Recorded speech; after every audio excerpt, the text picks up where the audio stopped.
kehadiran pada siang hari ini pada bulan Ramadan. Ini untuk menjelaskan kebijakan mengenai THR gaji ke-13 yang teman-teman wartawan sudah berkali-kali menanyakan ke saya, kepada Pak Menpan. Foto gantian dong. Oh, foto. Baik. Assalamualaikum warahmatullahi wabarakatuh. Selamat siang dan salam sejahtera untuk kita semuanya. Yang saya hormati Bapak Mendagri, Pak Tito Karnavian, dan Pak Menpan, RB, Aswaranas, dan seluruh teman-teman media yang saya hormati. Hari ini kami akan menyampaikan mengenai kebijakan untuk pembayaran THR dan gaji ke-13 bagi ASN baik pusat dan daerah serta pensiunan. Seperti diketahui bahwa pemerintah terus mengelola APBN kebijakan fiskalnya di dalam rangka untuk terus mendukung program-program pembangunan dan untuk menjaga perekonomian. Kebijakan fiskal ini di dalam APBN didesain untuk terus mendukung ekspansi ekonomi dan untuk terus melanjutkan transformasi ekonomi yang inklusif dan berkelanjutan. Upaya-upaya termasuk menggunakan APBN fiskal untuk mengendalikan inflasi, terutama komponen pangan, itu juga menjadi penting yang kami akan terus lakukan bersama Bapak Mendagri melalui berbagai program monitoring dari pergerakan harga. Pemerintah juga melalui APBN memberikan jaring pengaman sosial kepada masyarakat karena APBN merupakan instrumen yang sangat penting dan diandalkan. Ini terutama untuk menjaga daya beli masyarakat. Seperti diketahui bahwa pada tahun 2024 ini anggaran perlindungan sosial di dalam APBN 2024 mencapai 496,8 triliun rupiah. Ini terdiri dari berbagai program untuk terutama mendukung masyarakat yang paling rentan tapi juga kelas menengah. Program Keluarga Harapan untuk 10 juta penerima manfaat, asistensi untuk 38.000 anak dan 32,6.000 lansia dan 58,3.000 penyandang disabilitas. Itu juga termasuk di dalam program bantuan sosial atau perlindungan sosial. Subsidi bunga KUR bagi 6 juta lebih debitur, itu juga merupakan bagian dari inklusi dan program untuk penguatan perlindungan sosial. Iuran untuk BPJS Kesehatan bagi masyarakat yang tidak mampu, yaitu 96,8 juta masyarakat tidak mampu yang iuran BPJS-nya dibayar oleh APBN. Pemerintah juga memberikan bantuan sembako untuk 18,8 juta kelompok penerimaan manfaat. Program-program untuk mendukung masyarakat rentan, terutama anak-anaknya yang masih sekolah melalui program Indonesia Pintar bagi 20,8 juta siswa. Program Kartu Indonesia Pintar bagi 1,1 juta mahasiswa yang kurang mampu, itu juga termasuk bagian dari perlindungan sosial. Di dalam perlindungan sosial ini termasuk sebetulnya adalah subsidi dalam bentuk BBM dan energi. Ini adalah yang juga dinikmati oleh kelompok menengah sebanyak 19,58 juta kiloliter.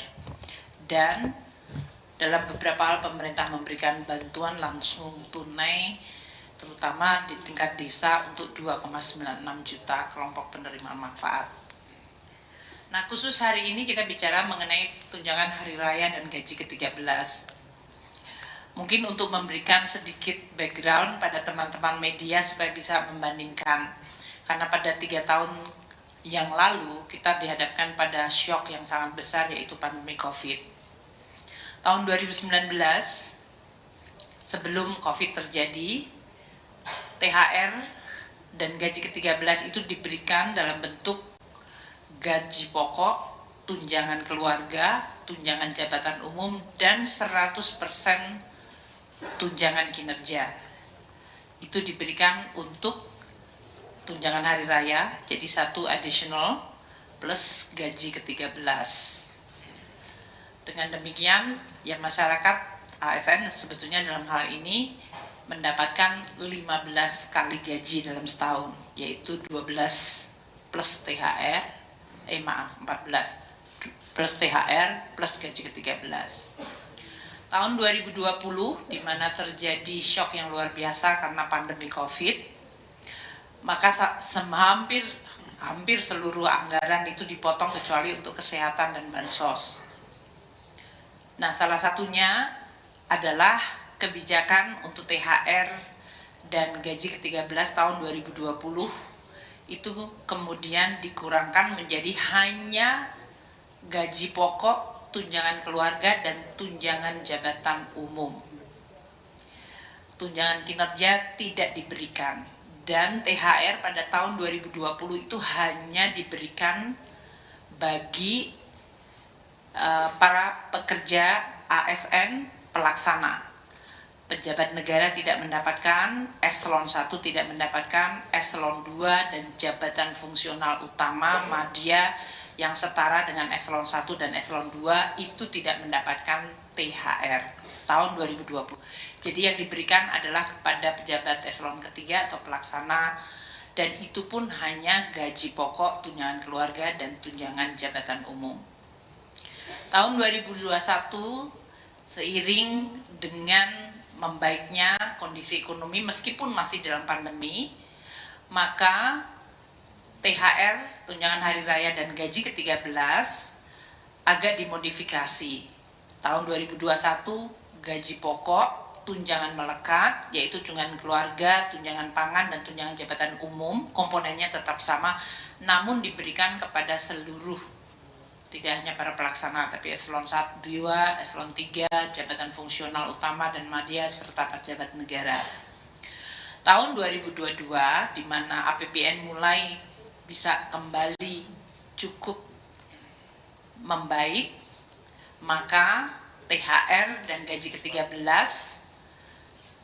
ditingkatkan komponennya, yaitu gaji pokok, tunjangan melekat, yaitu tadi tunjangan keluarga dan tunjangan pangan, tunjangan umum atau jabatan plus 50% dari tukinnya diberikan.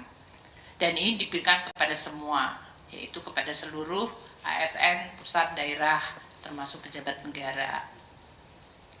Untuk 2023 yang lalu, kita masih menggunakan rumusan yang sama, namun penerimanya ditambah, yaitu GAPOK, gaji pokok, tunjangan melekat, tunjangan jabatan dan umum, dan 50% tunkin, tunjangan kinerja. Namun kita juga memberikan kepada pekerja, yaitu guru yang bukan ASN ya dalam hal ini, atau ASND, dan TPD dalam hal ini tunjangan profesi guru diberikan, tunjangan profesi D itu apa ya Pak? Dosen, dan lupa kalau saya pernah dosen, dan tunjangan profesor itu diberikan di 2023. Sehingga ini menggambarkan bahwa APBN yang sudah mulai membaik, kemudian juga mengembalikan fungsi, termasuk dalam hal ini mekanisme untuk pemberian tunjangan hari raya dan gaji ke-13 kepada aparatur negara, pensiunan, penerima pensiun, dan penerima tunjangan.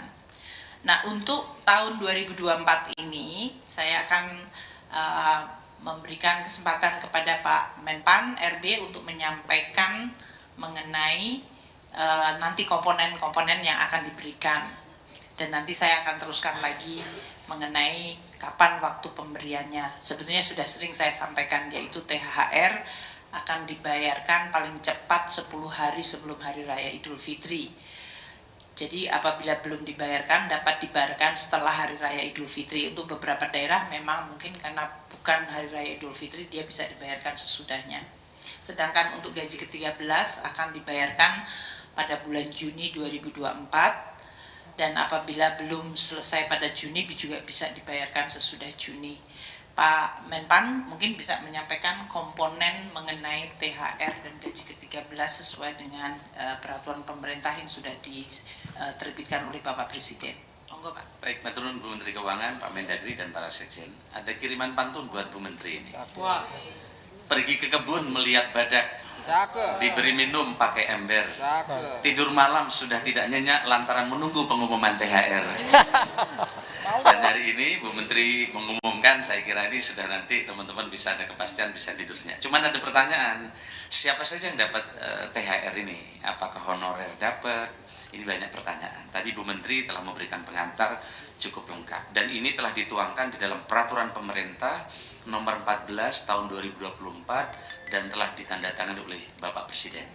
Atas dorongan Ibu Menteri Keuangan, ini lebih cepat saya kira perpesnya, dan kemarin kita tanda tangan tidak lagi di kantor masing-masing, tapi kita tanda tangan di Sesnek sehingga ini bisa kita terima hari ini. Nah, siapa saja penerima THR dan gaji ke-13 tahun 2024? Satu adalah PNS dan calon PNS.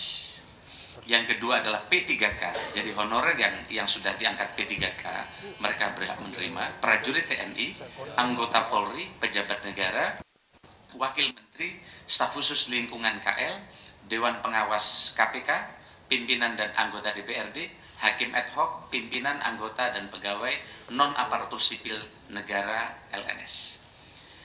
Bapak sekalian kami hormati, komponen apa saja yang akan mereka terima bagi pegawai ASN dan bagi pensiunan.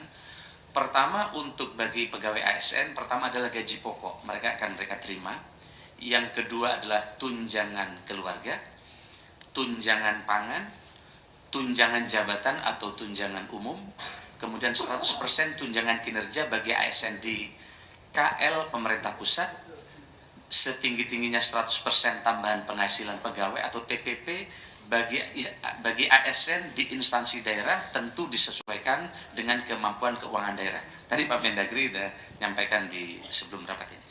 Yang berikutnya adalah untuk bagi pensiunan, penerima pensiun dan penerima tunjangan. Pertama adalah komponennya adalah pensiun pokok, tunjangan keluarga, tunjangan pangan, kemudian juga tambahan penghasilan pensiun.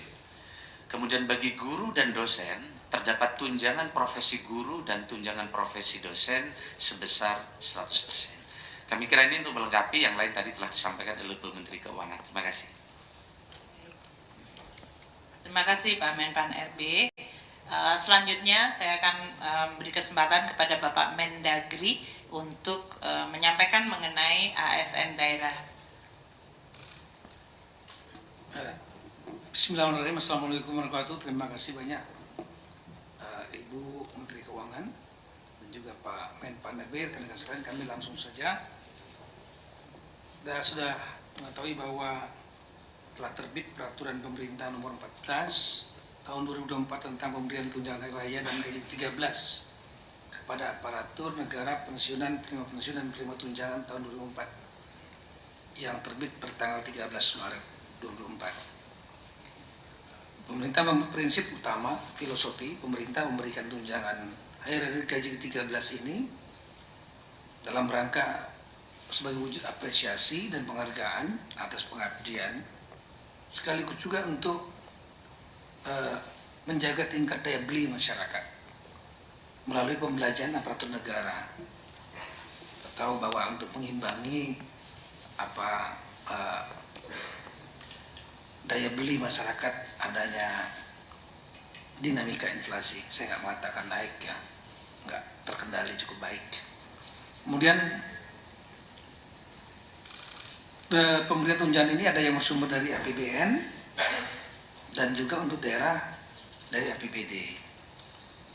Pemerintah daerah memberikan tunjangan raya dan gaji ke-13 dari APBD tahun anggaran 2024 kepada aparatur negara yang bekerja pada instansi daerah, dan besaran tunjangan diterima sesuai dengan ketentuan regulasi yang berlaku, tapi tetap memperhatikan kemampuan kapasitas fiskal pemerintah daerah. Kita tahu bahwa pemerintah daerah ini ada yang kuat fiskalnya, ditandai dengan PAD-nya yang besar ya, seperti di Banten, Jakarta. Tapi ada juga yang sedang PAD sama transfer pusatnya itu hampir imbang-imbang seperti Sumatera Utara. Ada juga yang lemah. Lemah itu artinya ngandelin transfer pusat saja. PAD-nya 5%, 6%. Banyak Indonesia bagian timur seperti itu. Demikian juga kabupaten kota. Terutama yang pemekaran-pemekaran banyak tergantung dari transfer pusat dari DAU, DBH. Kemudian dari data yang ada di Kemendagri, total belanja APBD provinsi kabupaten kota itu adalah seluruh Indonesia totalnya adalah 1.210,62 triliun. Ya. Dan kalau mungkin bisa ditampilkan, tampilkan ya. Kemudian total belanja pegawai pada APBD provinsi dan kabupaten kota itu lebih kurang 445 triliun. Jadi hampir sepertiganya itu untuk gaji pegawai 36,81%. Nah, ada lagi namanya belanja tambahan penghasilan pegawai. Kalau di pusat namanya Tunkin, di daerah namanya TPP, tambahan penghasilan pegawai. Juga dibebankan kepada APBD. Totalnya lah 96,4 triliun atau 7,96%. Nah, kemudian untuk tunjangan hari raya dan gaji ke-13 yang sumbernya dari APBD diperuntukkan satu kepada PNS dan calon PNS yang bekerja pada instansi daerah. Calon PNS ini maksudnya dia sudah diterima tapi masih menunggu proses untuk menjadi keluar SK PNS-nya. Lebih kurang waktunya setahun. Ya, mereka dinamakan namanya nomenklatur calon PNS. Nah, ini juga penerima.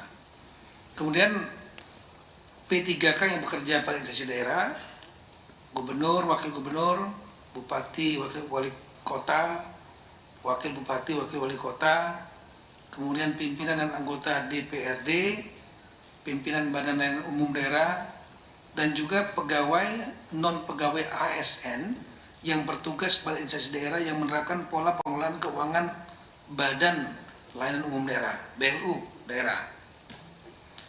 Kemudian apa saja komponennya? Ini masing-masing ada yang berbeda-beda.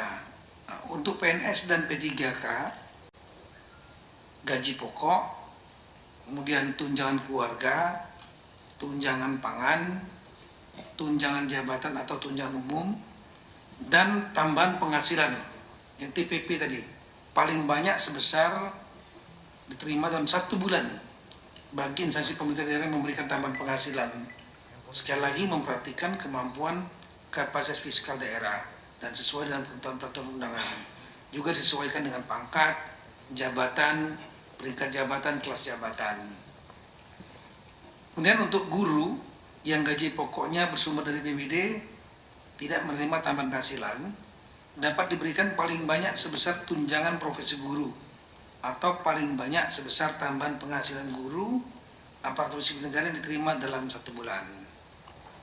Ini PNS P3K. Kemudian calon PNS menerima 80% dari gaji pokok PNS.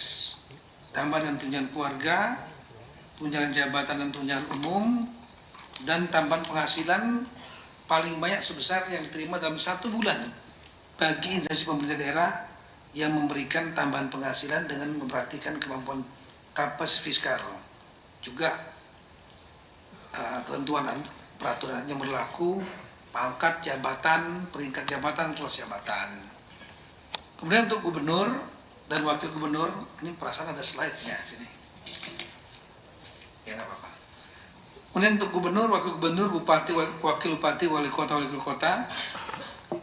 yang diberikan gaji pokok dan tunjangan keluarga dan tunjangan jabatan atau tunjangan umum sesuai dengan ketentuan peraturan undang-undang ya, yang mengatur kedudukan keuangan kepala daerah dan wakil kepala daerah. Kemudian untuk pimpinan dan anggota DPRD paling banyak sebesar akumulasi dari uang representasi, tunjangan keluarga, dan tunjangan jabatan pimpinan dan anggota DPRD sesuai dengan ketentuan peraturan undangan yang mengatur hak keuangan dan administrasi pimpinan dan anggota DPRD. Ini diatur juga dalam perda masing-masing. Ketentuan lebih lanjut mengenai teknis pemberian tunjangan hari raya dan gaji 13 bersumber dari anggaran pendapatan ini diatur sekali lagi dengan peraturan kepala daerah. Ini nanti konsekuensinya. Oleh karena itu, saya mengimbau kepada rekan-rekan dan saya menginstruksikan kepada rekan-rekan kepala daerah, baik gubernur, bupati, wali kota, ada beberapa hal. Yang pertama, segera persiapkan dan mempercepat penetapan peraturan kepala daerah. Jadi cukup dengan perkada, tidak harus perda, yang mengatur teknis pemberian tunjangan hari raya dan gaji ke-13 sesuai dengan peraturan pemerintah nomor 14 tahun 2004, serta memperhatikan kemampuan kapasitas fiskal daerah dan tanpa melalui proses fasilitasi oleh Menteri Dalam Negeri atau gubernur, termasuk penjabat gubernur dan penjabat bupati tanpa melalui prosedur Menteri Dalam Negeri. Jadi langsung, kalau nggak lambat lagi nanti. Kedua, melakukan pembayaran tunjangan hari raya paling cepat 10 hari kerja sebelum tanggal hari raya yang dibayarkan didasarkan komponen penghasilan yang dibayar pada bulan Maret tahun 2004. Dalam hal tunjangan hari raya belum dapat dibayarkan, THR dapat dibayarkan setelah tanggal hari raya dengan besaran komponen penghasilan yang dibayarkan pada bulan Maret tahun 2004 sebagai penentu kepastian komponen pembayaran THR dan bukan sebagai dasar penghitungan pembayaran. Ini mungkin agak ribet-ribet dikit nih, tapi nanti kita akan follow up nantinya. Saya sudah minta Sekjen, Dirjen Keuangan Daerah, nanti ada spesifik Zoom meeting dengan para sekda dan kepala BKAD, Badan Keuangan Aset Daerah. Kemudian melakukan pembayaran gaji ke-13 paling cepat pada bulan Juni tahun 2004. Dalam hal gaji ke-13 belum dapat dibayarkan, ini sama seperti Ibu Menteri Keuangan tadi, maka gaji ke-13 dapat dibayarkan setelah bulan Juni tahun 2004 dengan besaran komponen penghasilan yang dibayarkan pada bulan Mei tahun 2004 sebagai penentu kepastian komponen pembayaran tunjangan hari raya dan bukan sebagai dasar penghitungan pembayaran. Kemudian bagi daerah yang belum menyediakan alokasi anggaran atau alokasi anggaran tidak cukup tersedia untuk tunjangan hari raya dan gaji 13 dalam APBD 2004, maka Pemda segera menyediakan anggaran THR gaji 13 dimaksud dengan mengoptimalkan pemanfaatan belanja gaji dan tunjangan APBD 2004 atau melakukan pergeseran anggaran mendahului perubahan APBD 2004 yang bersumber dari perubahan, ya.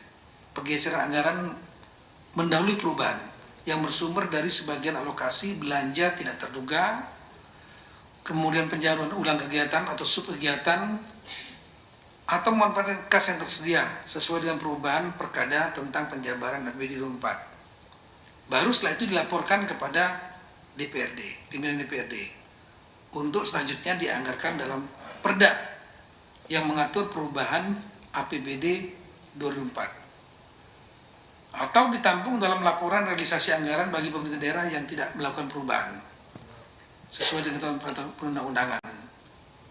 Nah, prinsipnya adalah bisa melakukan pergeseran anggaran, tapi tanpa, sekali lagi, cukup dengan perkada dan nanti memberitahukan kepada pimpinan DPRD, dan pimpinan DPRD nanti akan, saya kira nanti Zoom meetingnya juga kita ajak pimpinan DPRD nanti untuk kemudian ditetapkan dalam perda perubahan APBD 2004. Banyak sebetulnya yang bisa kami pernah menyusuri, mohon maaf rekan-rekan kepala daerah, ya, banyak hal sebetulnya yang bisa diefisiensikan, perjalanan dinas, kemudian penguatan-penguatan yang macam-macam yang sebetulnya nggak perlu, ya. Nah, ini dapat digeser dari untuk kepentingan ini, lagi untuk kepentingan karyawan sendiri ASN. Kemudian untuk gubernur, PJ gubernur selaku wakil pemerintah pusat di daerah sesuai undang-undang tentang pemerintahan daerah bertanggung jawab juga untuk melakukan monitoring pelaksanaan kebijakan ini untuk pemerintahan kabupaten kota. Jadi rapatkan juga. Sekali lagi nanti kita akan rapatkan tingkat sekda dengan sekjen, teknisnya dan ada Dirjen Keuangan Daerah di sini dan rapat. Jadi nanti yang terbuka tanya jawab dengan teman-teman di daerah. Nanti tolong juga Pak Maurits, pimpinan DPRD-nya kita undang supaya nanti perdanya nggak tarik menarik. Dan kemudian setelah itu kita minta nanti para gubernur melakukan rapat dengan bupati wali kota yang ada di daerah masing-masing, sehingga menjadi lebih jelas. Saya kira itu Ibu Menteri Keuangan, kami akan mengawal tidak lanjut dari kebijakan pemerintah ini untuk tingkat daerah. Sekian dan terima kasih. Assalamualaikum warahmatullahi wabarakatuh. Terima kasih Pak Mendagri dan Pak Menpan. Tolong slide dari Kemenku lagi yang slide 5 untuk memberikan kembali ya komponen tadi secara lebih lengkap. Tolong slide-nya dari Kemenku ya, halaman 5 langsung. Jadi tadi yang telah disampaikan oleh Pak Menpan maupun Pak Mendagri, ini adalah komponen pemberian THR dan gaji ke-13 ya. Komponen yang akan diberikan adalah gaji pokok, tunjangan jabatan / umum, tunjangan yang melekat pada gaji pokok itu adalah tunjangan keluarga dan tunjangan pangan. Kemudian 100% tunjangan kinerja untuk ASN pusat atau dengan nama lain kalau untuk ASN daerah. Tadi yang disampaikan oleh Pak Mendagri dan Pak Menpan. Dan 100% untuk tunjangan profesi guru atau tunjangan profesi dosen, tunjangan kehormatan profesor, dan tambahan penghasilan guru, tamsil guru.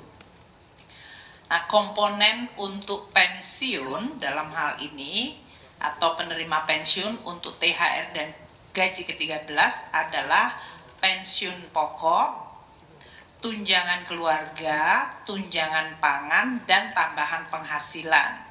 Untuk kami sampaikan pada teman-teman media ya, ini karena sudah ada kenaikan gaji 8%, ini berarti THR-nya ya naik juga 8%, karena sudah menggunakan kenaikan untuk pensiun naik 12%, juga sudah naik 12%.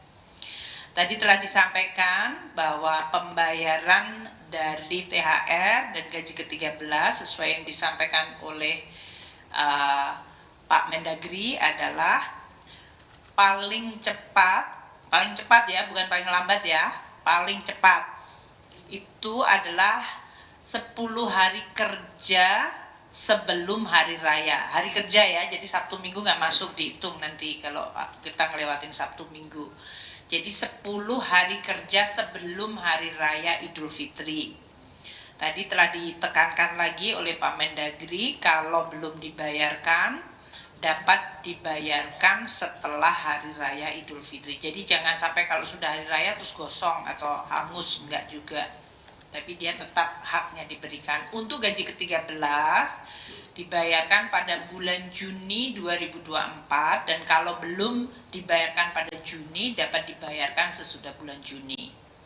Nah, ketentuannya ini ya, THR dan G13, gaji ke-13 itu adalah menggunakan komponen penghasilan pada bulan Maret di 2024. Kalau untuk gaji ke-13, komponen penghasilannya adalah yang diterima bulan Mei.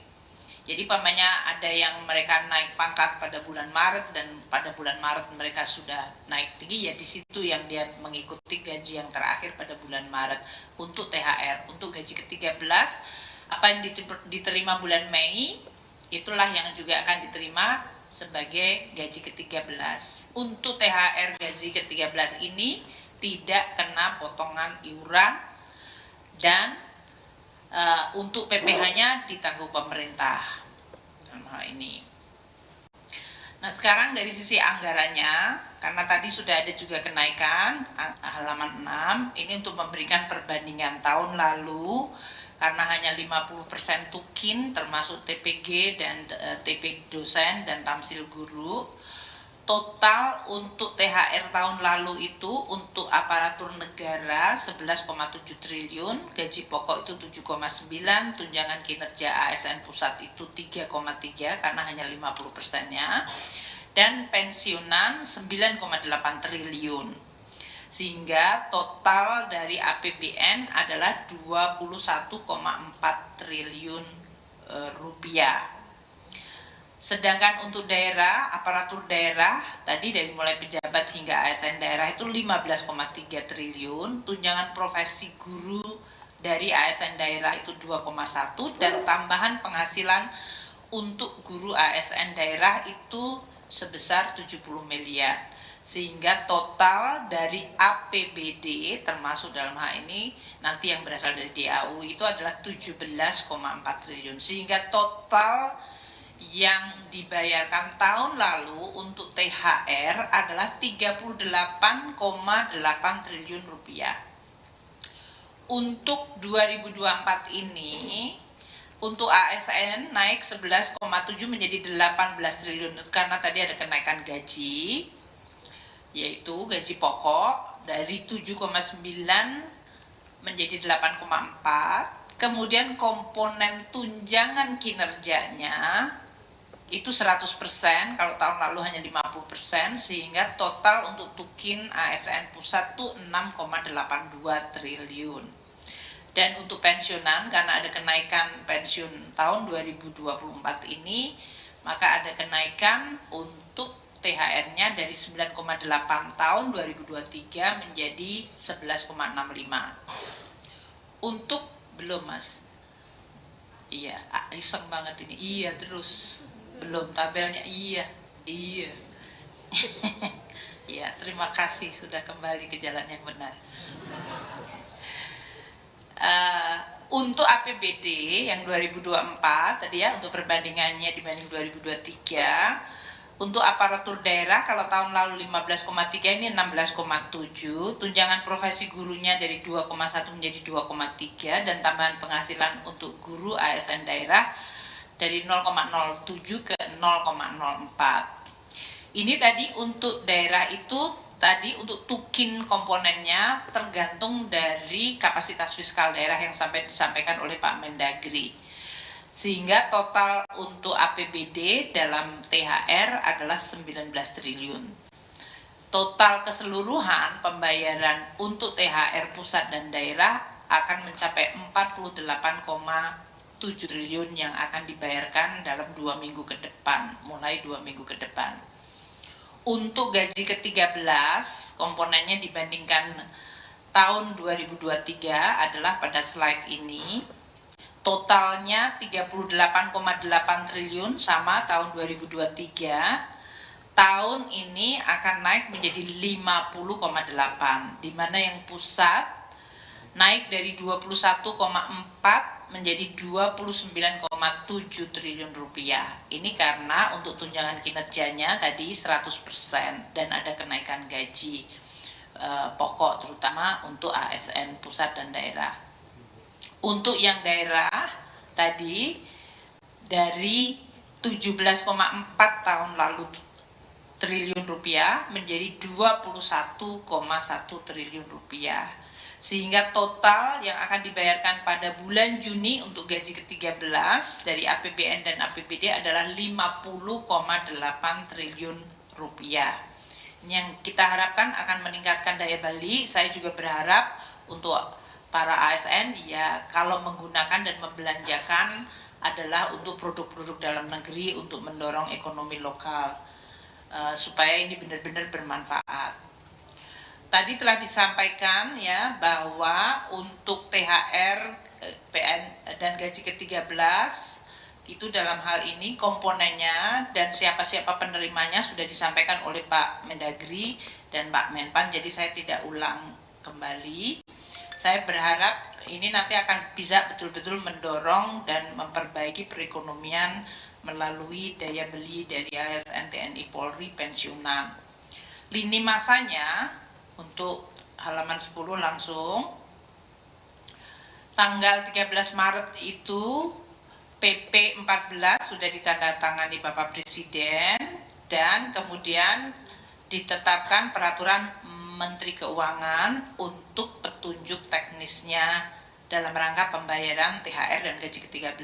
Ini yang sedang kita proses hari ini.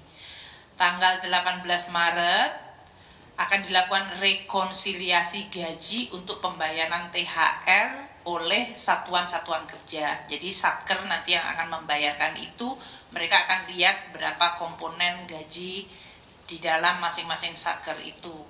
Dan itu nanti akan direkonsiliasi. 19 Maret Satker tersebut mengajukan tagihan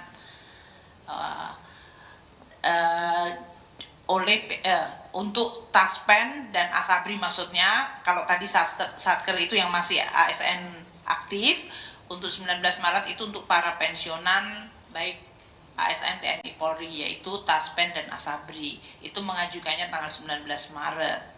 Tanggal 21 Maret kami akan mentransfer dananya ke Taspen dan Asabri.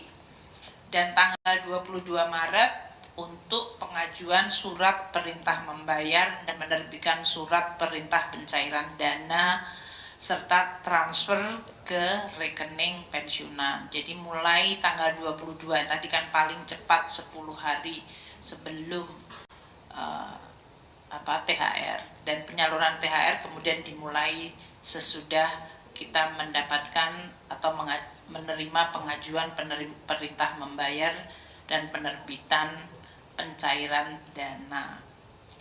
Ini adalah bagian dari pemerintah untuk menyampaikan juga terima kasih kepada para ASN, TNI, Polri yang selama ini telah bekerja untuk terus menjalankan program-program pemerintah dan menjalankan tugasnya melayani masyarakat. Saya berharap tentu dalam THR ini juga akan memberikan dorongan kepada perekonomian Indonesia.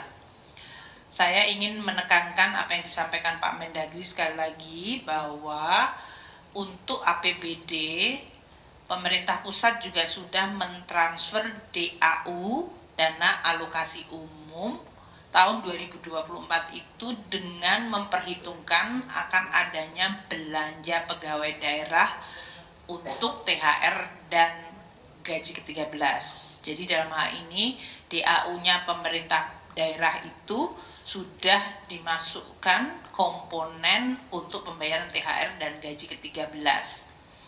Di dalamnya, dalam hal ini alokasi DAU dan gaji dan tunjangan melekat ASND yang sebesar 250,8 triliun itu di situ sudah ada termasuk komponen untuk THR dan gaji ke-13, yaitu sebesar 35,3 triliun rupiah. Ini yang di dalam tabel ini terlihat kebutuhan THR adalah 16,7 triliun, gitu ya, termasuk untuk ASN daerah, PNSD dan P3K, dan P3K daerah yang diangkat tahun 2023 ada tambahan, dan formasi P3K daerah yang akan diangkat di tahun 2024 ini, sehingga pada saat 2024 nanti bulan Maret ini mereka sudah diperhitungkan. Total dari ASND, P3K dan formasi P3K daerah tahun 2024 yang baru adalah 4.014.548 ASND. Itu yang menerima THR gaji ke-13. Tadi kebutuhan totalnya 16,7 triliun untuk THR dan gaji ke-13-nya 18,628 triliun rupiah. 18,628. Jadi total kebutuhan untuk THR dan gaji ke-13 di dalam APBD adalah 35,334 triliun. Ini sudah dimasukkan dalam transfer kami ke dalam DAU, yaitu dalam bentuk blok grant maupun DAU yang kita earmark untuk penggajian P3K, sehingga tidak dipakai untuk yang lain. Jadi memang itu masuk di dalam komponen DAU. Untuk Tukin yang tadi disampaikan oleh Pak Mendagri, yang tadi tergantung dari kapasitas fiskal dari masing-masing daerah, estimasi kami adalah jumlah perkiraan komponen dari TPG dan Tamsil ini yang akan masuk dalam penerima THR dan gaji ke-13 akan mencapai 4,7 triliun halaman 14. Ini adalah 2,3 triliun untuk nextnya lagi Mas, halamannya nggak sama dengan ya 15. Jadi untuk THR-nya 2,319 triliun dan untuk gaji ke-13 2,44 triliun. Ini adalah 100% tunjangan profesi guru dan tamsil 1 bulan bagi para guru penerimanya. Guru penerimanya itu ada 563.445 untuk guru yang menerima TPG, tunjangan profesi guru, dan 182.579.000 penerima tamsil, sehingga total dari guru penerima adalah 746.024 dengan total anggaran 2,319 triliun untuk THR dan 2,443 triliun untuk gaji ke-13, sehingga totalnya adalah 4,762 triliun rupiah. Mungkin itu yang saya ingin sampaikan. Jadi total untuk THR dan gaji ke-13 untuk daerah itu adalah mencakup tadi ini gaji dan tunjangan melekat 35,33 triliun yang sumbernya adalah dana alokasi umum yang sudah kita transfer, dan komponen Tukinda dan TPP Pemda itu yang berasal dari APBD. Ini pengalokasian tentu saja tergantung dari kapasitas dan kemampuan masing-masing Pemda seperti yang tadi telah dijelaskan oleh Pak Mendagri. Sedangkan untuk yang guru penerima TPG dan tamsil itu mencapai 4,76 triliun. Ini kita sudah tambahkan dalam transfer daerah tahun 2024. Jadi dalam hal ini untuk yang poin ketiga ini kita tambahkan dalam TKDD kita transfer ke daerah itu 4,7 triliun di dalam rangka untuk bisa membayarkan bagi THR dan gaji ke-13. Demikian yang ingin saya sampaikan. Sekali lagi teman-teman wartawan, terima kasih atas kehadirannya, dan saya sudah meminta untuk pertanyaan dikirim melalui Slido, mungkin dari Bapak Mendagri maupun Pak Aswar. Kalau ada pertanyaan yang mau direspon, monggo dulu. Saya sambil melihat dan ngecek pertanyaan yang masuk. Silakan. Oh, iya.